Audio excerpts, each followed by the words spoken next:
Hello and welcome to My Music Magazine Valuation. Firstly, I bet you're wondering, what exactly are media conventions? Well, I'll explain. Media conventions are guidelines that major media organisations have set and follow when creating magazines. Phew, now we've got that out of the way, I can start my evaluation.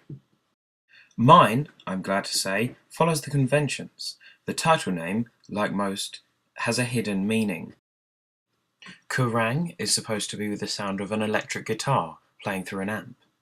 Q came from the word cue, meaning ready to play, and NME means New Music Express. My magazine name comes from the word modo, meaning modern in Latin, so modern sound. My masthead is simple. It's coloured black so as not to draw attention away from the main image, but it's contrasted enough with the background so it's not to be forgotten.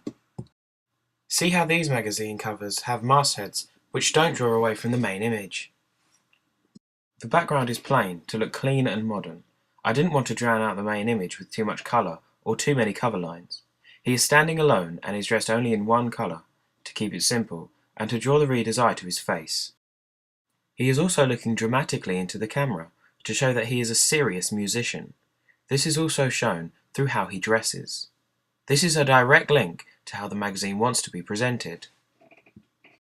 I didn't use makeup, but I sharpened his face in the editing process to bring it out and make it bolder. He is well lit in the photograph, and I left his shadow to keep the cover cleanly edited without sharp marks or pixels showing. I used a different font for the main image to show that it's a big deal. The rest of the text is consistent and the same colour. I feel that it's quite friendly.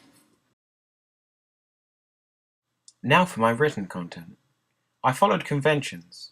I introduced the artist at the start and then used a simple question and answer format, asking questions which my audience may find interesting, such as what his sound is, what it's like on tour, his musical influences, and his favourite song, artist, and album. I wrote what I thought the artist would actually sound like and say in real life, so that when the audience read it, they actually feel as though they're talking to him. I also included an editor's note in the contents page, and again it is informal because it is how the editor would speak. It is as though he is writing like he would talk. My magazine represents all sorts of music, any sort of music that is out now. The title meaning modern would strongly suggest that. The cover line 100 Greatest Albums doesn't hint to any particular genre. The mix of indie and dubstep that is shown in the magazine is not genre specific, and music technology is used in all music productions around the world. In terms of layout, my magazine again follows conventions. The masthead and selling line are at the top, with my main image in front of it, so to show its importance. The main cover line is in line with the main image, and the rest of the cover lines are at the bottom, so as not to pull focus. On the contents page, there is a contents title, issue number, and volume edition, so that the reader can keep track of past editions and collect them. Again, the main story is the biggest and remains at the top, straight in an eye level. Below are the other big stories in the magazine. Each band gets to use its own band logo or font in its summary. The numbers are clearly shown as well. The editorial and weekly entries are at the bottom. It will appeal to my audience because it is easy to follow and the summaries are clear and concise about what is going on. Well, that's about all you need to know. I'll be off now. Hope you've enjoyed it.